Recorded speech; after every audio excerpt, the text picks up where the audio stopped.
அனைவருக்கும் வணக்கம். நிஜமாகவே என்ன பேசுறதுன்னு தெரில. எல்லோரும் சம்பிரதாயமாகவும் அன்பாகவும் ரொம்ப பேசிட்டாங்க. நிறைய போய் சொல்கிற ஒருத்தன் தான் நான். மேபி மாரி செல்வராஜ்கிட்ட சொல்லியிருக்க மாட்டேன்னு நினைக்கிறேன். இந்த எல்லா ஃப்ளாவும் உள்ள, எல்லா குறைகளும் உள்ள ஒரு சாதாரண ஒரு ஹியூமன் பீயிங் தான் நான். ஸோ 10 அசிஸ்டன்ட் ரைடர் பிடிச்சின்னா 2 அசிஸ்டன்ட் பிடிக்காமல் இருக்கிறதுக்கும் வாய்ப்பு இருக்குது. இப்படி எல்லாத்துக்கும் ஒருத்தர் எப்படி நல்லவராக இருக்க முடியும்? அப்படிப்பட்ட ஒருத்தர் தான் நான். அண்ட் இந்த படத்தில் இன்றைக்கி ஒரு பாடலை ரிலீஸ் பண்ணனால முதல்ல யுவன் ஃபேன்ஸ்க்கு ஒன்று சொல்லிக்கணும்னு நான் நினைக்கிறேன். எனக்கு ஏகப்பட்ட கெட்ட வார்த்தையில் டெய்லி மெசேஜ் வந்துகிட்டே இருக்குது. ராம் டேஷ் டேஷ் டேஷ் டேஷ்னு போயிட்டே இருக்குது. அண்ட் இந்த படத்துக்கு யுவன் தான் இசையமைப்பாளராக இருந்தார். அவருக்கான முன்படமும் கொடுத்தோம். பட் இந்த திடீர்னு ஒரு நாள் மதன் கார்கி சார் ஆஃபீஸ்க்கு வந்துட்டு இந்த படத்தில் பாடல்கள் நிறைய இருந்தால் நல்லாயிருக்கும், ஜிங்கிள்ஸ் மாதிரி பண்ணலாம் அப்படின்னு சொன்னார். ஸோ அந்த ஐடியா நல்லா இருந்துச்சு. எனக்கு ஒரு கார்ட்டூன் காட்டினார். அவர் தான் அந்த ஐடியா இதுக்குள்ளே கொண்டு வந்தார். அப்போ யுவன் துபாயில் இருந்தார். நாங்கள் ரொட்டர்டாம் ஃபெஸ்டிவலுக்கு கிளம்பணும், பாட்டை முடிக்கணும். பட் அவ்வளோ பாட்டு அங்கேருந்து பண்ணவும் முடியல, என்னால் போகவும் முடியல. அப்போ எனக்கு தெரிஞ்சு கோட் அந்த மாதிரி 2-3 படம் யுவனுக்கு இருந்துச்சு. ஸோ அப்போ யுவன் சொன்னால் நான் பிஜிஎம் பண்ணிடுறேன், நீங்கள் பாட்டு மட்டும் அதை ஜிங்கிள்ஸ் தானே வச்சு பண்ணிக்கோங்க அப்படின்னு சொன்னார். ஸோ அப்போ எங்களுக்கு ஆபத் வந்தவர் தான் சந்தோஷ் தயாநிதி. அண்ட் அவர் எனக்கு ஆனந்த மாதிரி ஒரு பாட்டு கொடுங்கலாம் கேட்காம, இந்த கதைக்கு என்ன பாட்டு அதை நான் பண்ணுறேன் எனக்கு அப்படின்னு சொல்லி தான் நம்ம என்ன கொடுத்தோமோ அதை பண்ணி கொடுத்தாரு. ரொம்ப நன்றி Santhosh. And of course Yuvan fan, நானும் யுவனோட ஃபேன் தான். யுவனை மிஸ் பண்ணுறேன். யுவனுக்கு எனக்கு எந்த கான்ஃப்ளிக்ட்டும் இல்லை. இந்த படத்தில் யுவன் தான் பாட்டு பண்ணலே தவிர நான் பாட்டு பண்ண வேணான்னு சொல்ல. ஏன்னா யுவனுக்கு டைம் இல்லை. ஓகே, அதனால் இனிமேல் இந்த டேஷ்லாம் தூக்கினீங்கன்னா நல்லாயிருக்கும். இது ஒன்று. அண்ட் ரெண்டாவது, இந்த படத்தில் எனக்கு இந்த டேடி ரொம்ப பாவம் எனக்கு ரொம்ப பிடிச்ச பாட்டு. ஏன்னா அது கிட்டத்தட்ட எனக்கு எங்கள் அப்பாவை தோணும். ஏன்னா எங்கள் அப்பா சொல்லிட்டே இருப்பார், அவரோட ஃப்ரெண்ட்ஸ்லாம் கேட்பான் போல இருக்குது, தங்க மீன்கள் அதெல்லாம் பார்த்துட்டு, ஏன்ப்பா இவ்வளோ மோசமான அப்பாவா நீ, இவ்வளோ கடுமையாக நடந்திருக்கேன்னு சொல்லி. இந்த படமும் பார்த்துட்டு இருக்கப்போ பார்த்துட்டே இருந்தேன் நான். இந்த பாலாசக்தி ஷாட் வர்றப்ப இதுலேயும் ஏன்டா இப்படி காட்டியிருக்க அந்த அப்பாவன்னு கேட்டார். ஏன்னா எங்கள் அப்பா எனக்கு திட்டினதில்லை, அடித்ததில்லை, ஏன்னு கேள்வி கேட்டதில்லை. நான் என்ன சொல்கிறேனோ அதை பண்ணி கொடுத்தவர் தான் அப்பா. ஸோ அவருக்கு நான் actually I should say sorry to him. ஆக்சுவலாக எங்கள் அப்பா உண்மையாகவே பாவம் தான், டேடி ரொம்ப பாவம். அண்ட் இந்த பாட்டு அந்த விதத்தில் எனக்கு எமோஷ்னலாக கனெக்டட். அப்போ தான் நான் புரிஞ்சுட்டு, ஒரு ஃபிலிம் மேக்கர் பண்ணக்கூடிய படம் நீங்கள் கொஞ்சம் குடும்ப உறவுகள் இதெல்லாம் பண்ணால் அவங்க குடும்பத்தில் இருக்கவங்களை பயங்கரமாக அது ரிஃப்ளெக்ட் பண்ணுது. பார்க்குறவங்களாம் என் தங்கச்சியை பார்த்து, நீ தானே அந்த தங்கச்சி, என் தங்கச்சி ஏன்டா டே என்ன போய் இவ்வளோ டார்ச்சர் பண்ணி. ஸோ இந்த படத்தில் இந்த டேடி ரொம்ப பாவம். இன்னொரு விதத்தில் யோசிச்சு பார்த்தா நானுமே ஒரு டேடி, நானும் பாவம் தான். ஆக்சுவலாக நான் எங்கள் அப்பாவை எவ்வளோ டார்ச்சர் பண்ணோம் அப்படி தான் என் பையன் பண்ணிகிட்ருக்கான். ஸோ அஃப்கோர்ஸ் டேடி ரொம்ப பாவம். அப்புறம் ஆல் அப்பாஸ் ஆர் லையர்ஸ். இந்த லையர்ஸுங்கிறது பெரும் பொய்கள் சொல்கிறவங்க இல்லை. கண்டிப்பாக 24 மணி நேரம் குழந்தைங்கள்ட்ட உண்மை சொல்லிட்டு இருக்க முடியாது, குழந்தைங்க கேட்குற எல்லாத்தையும் செய்ய முடியாது. So that be lies, sweet lies இருக்க தான் செய்யும். அந்த இடத்துல வரக்கூடிய ஒன்று தான் ஆல் அப்பாஸ் ஆர் லையர்ஸ். அப்புறம் இந்த படம் எளிமையாக எடுக்கப்பட்டிருந்தாலும் அதற்கான பொருட்செலவோட ஒரு விரிவான ஒரு படமாக தான் எடுத்திருக்கோம். இந்த படத்தை தயாரிப்பதற்கு காரணமானது தயாரித்து கொடுத்த ஜியோ ஹாட்ஸ்டார். இது ஆரம்பிக்கிறப்ப டிஸ்னி ஹாட்ஸ்டார், இப்போ ஜியோ ஹாட்ஸ்டார். அண்ட் ஆமாம், நான் பிரதீப் சார் சொன்ன மாதிரி கிட்டத்தட்ட டெய்லி போவோம், கதை சொல்லுவோம், அப்புறம் வேணான்னு நான் சொல்லிட்டு வந்துடுவேன். அண்ட் ஆக்சுவலாக நான் பிரதீப் சாரை மீட் பண்ணது படம் பண்ணுறதுக்காக மீட் பண்ணல. நரன் என்னோடய ஃப்ரெண்டு. ஒரு நாள் சும்மா அவங்க ஆஃபீஸ் போனப்போ டீ சாப்பிட்றப்ப நீங்கள் எதாவது கதை வச்சுக்கலான்னு கேட்டால் அப்படி பேச ஆரம்பித்தோம். நான் அவர் படம் அப்போ ஆக்சுவலாக நம்ம கதை பேஸ் பண்ணுறப்ப டிஸ்னி ஹாட்ஸ்டாரே ஸ்டார்ட் ஆகலை. நீங்கள் படம் பண்ணுற ஐடியாலே இல்லை. ஐ திங்க் அதுக்கப்புறம் தான் டிஸ்னி ஹாட்ஸ்டாரே ஸ்டார்ட் ஆச்சுன்னு நான் நினைக்கிறேன். ஸோ அப்போ அப்படியே பேசி அப்புறம் திடீர்னு ஒரு நாள் லாக்டவுன் அப்போ இந்த கதையை நான் சொன்னப்போ குட்டி சார் ஒரு ஜூம் காலில் தான் கேட்டார். 2-3 கதை சொன்னேன்னு நினைக்கிறேன். குட்டி சார் இந்த கதை பண்ணுவோம் அப்படின்னு சொன்னார். மேபி அவர் எதுக்கு செலக்ட் பண்ணார் இன்றைக்கி தான் எனக்கு தெரியுது. ஏன்னா அவரும் ஒரு அப்பாவாக ஒரு சின்ன கில்ட்டியோடு இருக்காருன்னு நினைக்கிறேன். நிறைய டைம் ஸ்பெண்ட் பண்ண முடியலன்னு நினைக்கிறேன். ஸோ ஏதோ ஒரு விதத்தில் நிறைய அப்பாக்களுக்கு இந்த படம் பிடிச்சனால, எல்லாருமே அப்பாக்களாக இருந்தனால. But Pradeep sir is bachelor. But இருந்தாலும்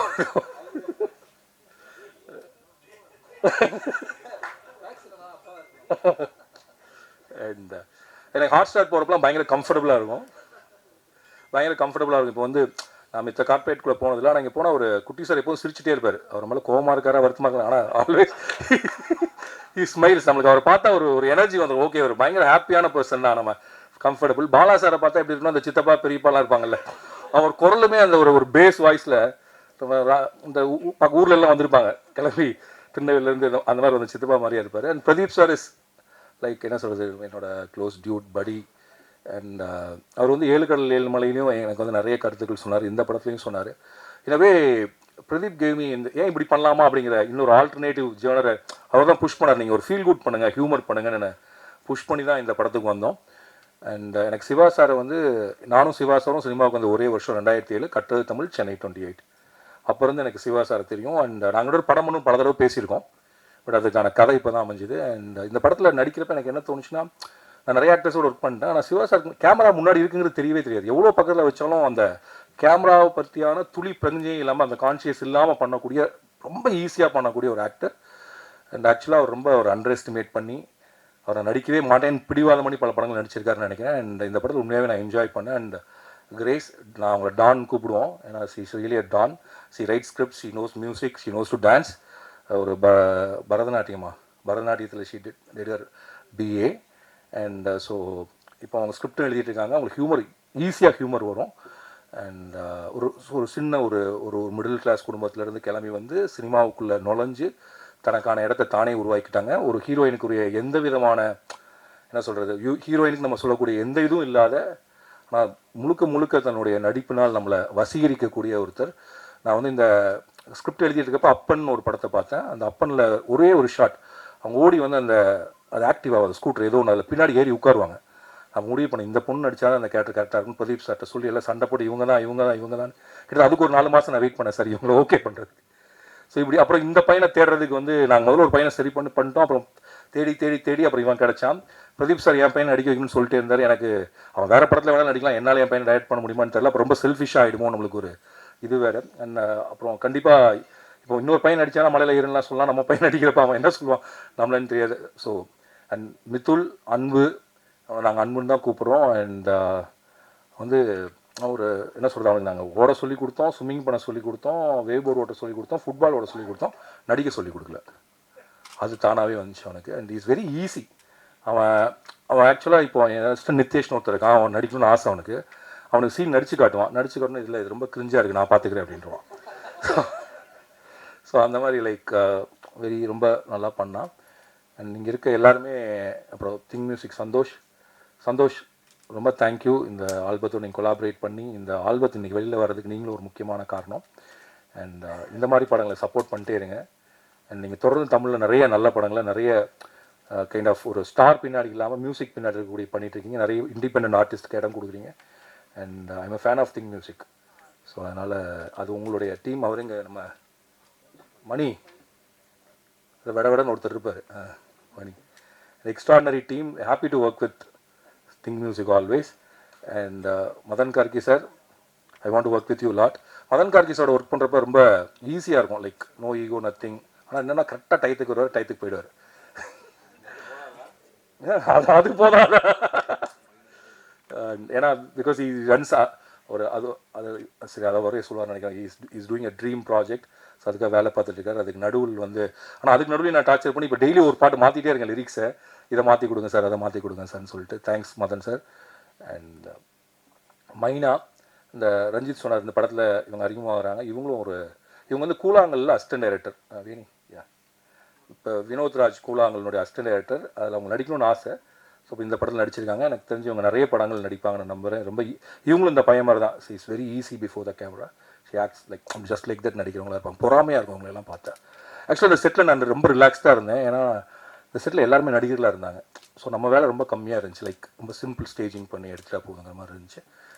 நான் இனி யாராவது விட்டேன்னா மிஸ்கின் சார் சொல்லணும் கடைசியாக. அவங்களோட ஆடியோ லான்ச் சாயங்காலம், எங்கள் ஆடியோ லான்ச், 2 ஆடியோ லான்ச்சுக்கும் உங்களை எல்லாத்தையும் வர்ற மாதிரி வரணும்னு சொல்லி நான் இன்வைட் பண்ணுறேன். காலையில் சத்தியமில், ஈவினிங் க்ரீன் பார்க், மார்னிங் அங்கே பார்ப்போம், ஈவினிங் எங்கள் இதில் பார்ப்போம். So 3 BHK and Paranthu Po it's like ரெண்டுமே என் படம் தான். எப்படி வாழையும் கொட்டுக்காலையும் வந்தப்போ எனக்கு ரெண்டுமே ஐயோ ஒரே நாளில் வந்துச்சோ அதே மாதிரி ரெண்டும் எனக்கு பிடிச்ச படம். இந்த படமும் அந்த மாதிரி. அண்ட் எல்லோரும் 5 வருஷம் ஆயிடுச்சுன்னு சொல்கிறாங்க. மிஸ்கின் எனக்குமே 5 வருஷம் ஆயிடுச்சு, 6 வருஷம் ஆயிடுச்சு. கடைசியாக சைக்கோ அதில் நான் இருந்தேன். அதுலேருந்து அவருக்கும் படம் வரல, எனக்கும் படம் வரல. படம் வரல, ஏன்னா ரிலீஸ் ஆகலை. ஆனால் அண்ணன் பேசி நடித்து அதை ஃபில் பண்ணுறாரு. சூப்பர்.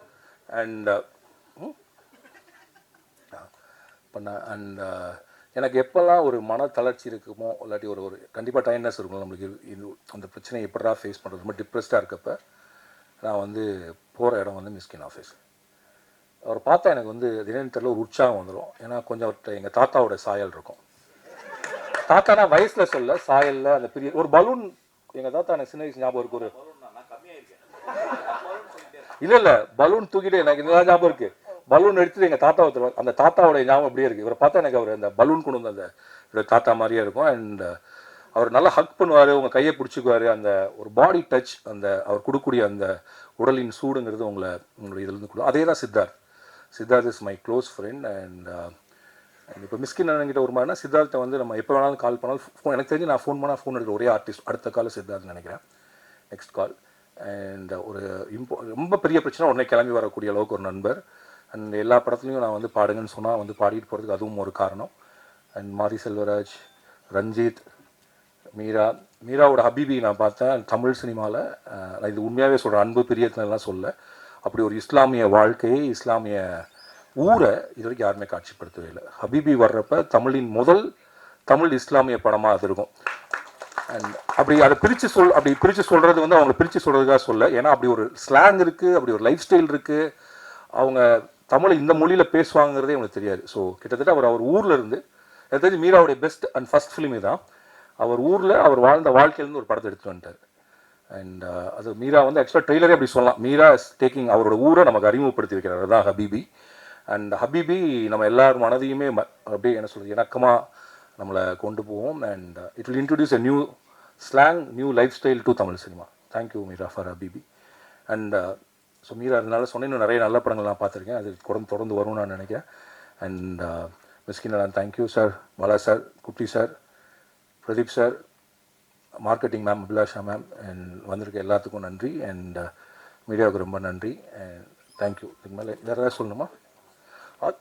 எங்கே அண்ணன் இங்கே போயிட்டாரா? சரி, சுரேஷ் அண்ணன் போயிட்டார். என்னுடைய நெருங்கிய கூட்டாளி, 7 கடல் 7 மலையோட தயாரிப்பாளர். அவர் எந்தளவுக்கு பெருந்தன்மைனா 7 கடல் 7 மலை எடுத்துட்டோம், பட் அதை ரிலீஸ் பண்ணுறதுக்கு சில சிக்கல்கள். ஆக்சுவலாக நாங்கள் ஜனவரி பிளான் பண்ணியிருந்தோம், மார்ச்சில் பிளான் பண்ணியிருந்தோம். நான் சொல்கிறேன், மார்ச்சில் பிளான் பண்ணியிருந்தோம். அண்ட் பட் அது சில விஷயங்களால் அதை ரிலீஸ் பண்ண முடியல. அதனால் நாங்கள் பறந்து போக்கு ப்ரொமோஷனே பண்ணாமல் வச்சுருந்தோம். அந்த படம் வந்ததுக்கப்புறம் அதில் ட்ரெய்லர் லான்ச் பண்ணலான்ட்டு. ஸோ பறந்து போன்னு ஒரு படம் எடுத்துருக்கேங்கிறத வெளில சொல்லாமல் வச்சுருந்தோம். அப்புறம் அண்ணன் சொன்னார், மார்ச்சில் என்னால் முடியல, நீங்கள் பறந்து போ கொண்டு வாங்க, அப்புறம் நான் வரேன் அப்படின்னு சொன்னார்.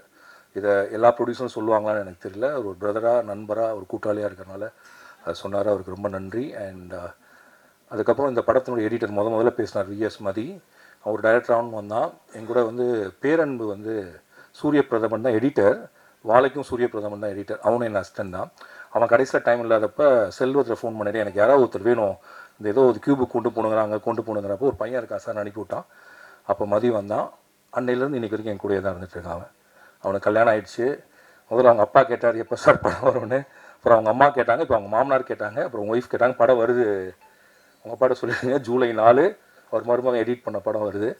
மதி தேங்க்யூ. மதி இல்லாமல் லைக் இந்த 4 வருடங்கள் தாண்டி இருக்காரு.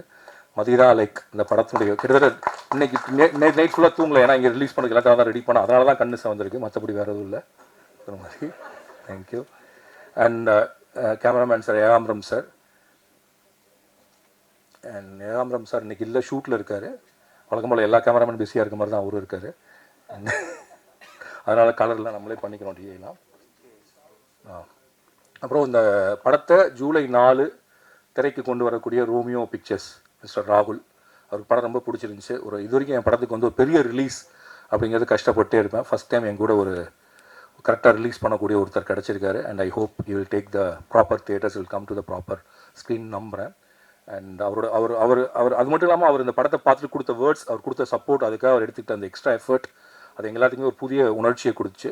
அண்ட் இதுக்கெல்லாம் தாண்டி இந்த படத்தினுடைய மிக முக்கியமான இன்னொரு ப்ரொடியூசர், என் அசிஸ்டன்டோட friend mister GK press production. அவங்க 3 பிரதர்ஸ், அவங்க 3 பேர் தான் இந்த படத்தை தியேட்டருக்கு கொண்டு வராங்க. அவங்களுக்கு என்னுடைய நன்றி. அண்ட் இதெல்லாம் தாண்டி நான் ஏதாவது சொல்ல தான் மன்னிச்சுக்கோங்க. அதோட முக்கியமாக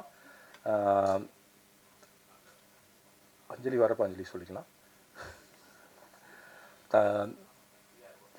தங்க மீன்கள்லேருந்து என்னுடைய படத்தில் உதவி இயக்குனராகவும், இல்லை இந்த மாதிரி நிகழ்ச்சி நடக்கிறப்ப என் கூட வந்து நிற்கிற அமுதோன் கருப்பையா, அஞ்சனா கிருஷ்ணகுமார், அண்ட் அதுக்கப்புறம் இந்த படத்தில் வேலை பார்த்த என்னுடைய எல்லா அசிஸ்டன்ஸ் அனைவருக்கும் நன்றி. நன்றி, வணக்கம். ஐயோ, அதான் சொல்லிட்டு இருந்தீங்க, நான் உங்களை பார்க்கல, நான் இங்கே இருட்டில். யாருண்ணா உங்களுக்கு? எனக்கா? தானு சார். எனக்கு தரமணிக்கு அப்புறம் சுரேஷ் அண்ணன் அறிமுகப்படுத்தி தான் தானு அறிமுகம். அவர் வந்து நான் சில சமயங்கள் ஒன்று தோணும் நம்மளுக்கு வந்து, இவர்கிட்ட வந்து நான் யாருக்காக சொல்லியிருப்பேன்னா அவங்கள்ட்ட சொல்லியிருப்பேன். இல்லை, அவரும் முயற்சி பண்ணார், என் கூட படம் ஒன்று எப்போது சொல்லிட்டே இருப்பார், பட் அது சரியாக அமைஞ்சு வரல. ஆக்சுவலாக இந்த நிகழ்ச்சிக்கு வந்து இன்றைக்கி தானே ஃபோன் பண்ணார், எங்கே இருக்க, ப்ரெஸ் மீட் வச்சிருக்கேன், நான் வரேனாரு. ஆனால் இல்லைனா அது ஆடியோ லான்ச்சில் சின்ன லெவலில் தான் வைக்கிறேன், அது எப்படி நான் இல்லாமல்னு சொல்லி அவரே கிளம்பி வந்தார். அந்த பிரியத்திற்கும் அன்பிற்கும் நம்பிக்கைக்கும் ரொம்ப நன்றி. நன்றி.